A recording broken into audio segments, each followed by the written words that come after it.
Time now is 6:44, and joining us to discuss several big topics from the U.S. Capitol this morning is U.S. Senator James Lankford. I want to say good morning, Senator. Thank you for always making yourself available to 2 News. Good morning. Good morning to you as well. All right, I do want to start with a heavy topic, and it is the assassination of Charlie Kirk.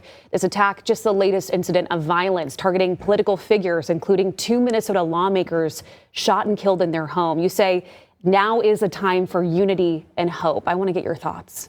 Yeah, it is a painful moment. Charlie Kirk was a patriot and a conservative and a commentator and a passionate believer in free speech and for people to actually talk. In fact, he famously said, when the dialogue stops, violence starts. So he was a big promoter of people that disagree should talk to each other. That's the nature of our republic, and that's actually what's helpful to our society. We do have differences of opinion. That's okay. We're Americans. We disagree on things, but we've got to be able to still talk to each other. We're going to still find areas of common ground to be able to work it out. But in a painful way right now in this cancel culture that's actually happening, there's a challenge to say if you're them, you're evil, you're different. And then at the extreme of that, for unstable people, they actually take it out and it takes someone else's life. So for me, it's continuing to be able to talk about the hard things. We shouldn't stop talking about hard things.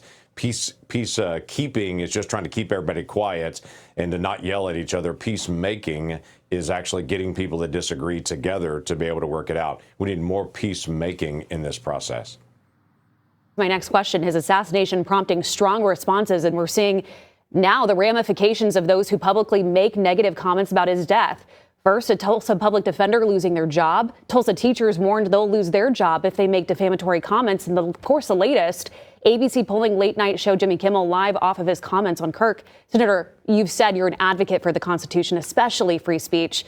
And so was Charlie Kirk, as you just said. Tell me your thoughts on censoring free speech.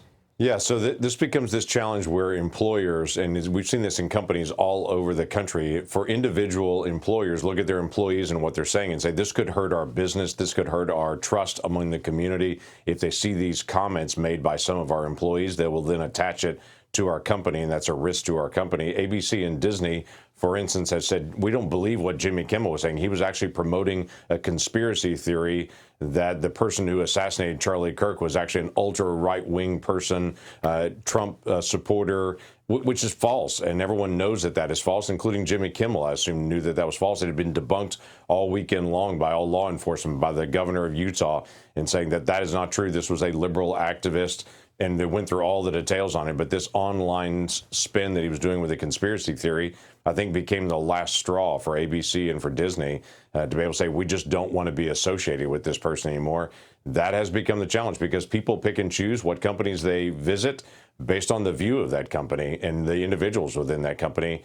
And so this is yet another moment of cancel culture that's still continuing to be able to rage in our society. People have the choice to be able to say what they want to say, but companies also have the choice of saying who represents our values as a company. I also want to talk to you about the new bill that you're reintroducing today, protecting religious speech and practices at college campuses. You said in this article, you posted it last night, freedom of religion, speech, and association are constitutionally protected rights in every place of America, including America's campuses. Tell us why that's so important right now. Yeah, that has been important for a long time. We struggled with this years ago on the issue of religious freedom. I remember 35 years ago, the prayer movement called See You at the Poll began 35 years ago. There were students arrested that very first year of See You at the Poll saying literally you can't pray on a campus.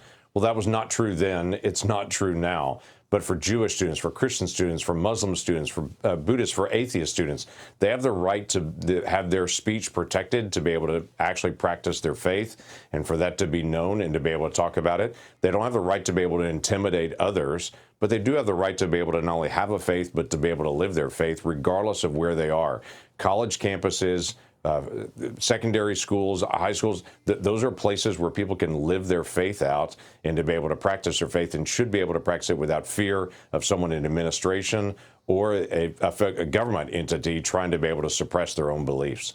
Senator, not every lawmaker makes himself available to answer our tough questions. We really appreciate it, sir. We hope you have a great day. Well, thank you. Continue to be able to pray for the nation. We're at a tenuous time right now, but we can get through this. Thank you, sir. Will do. All right.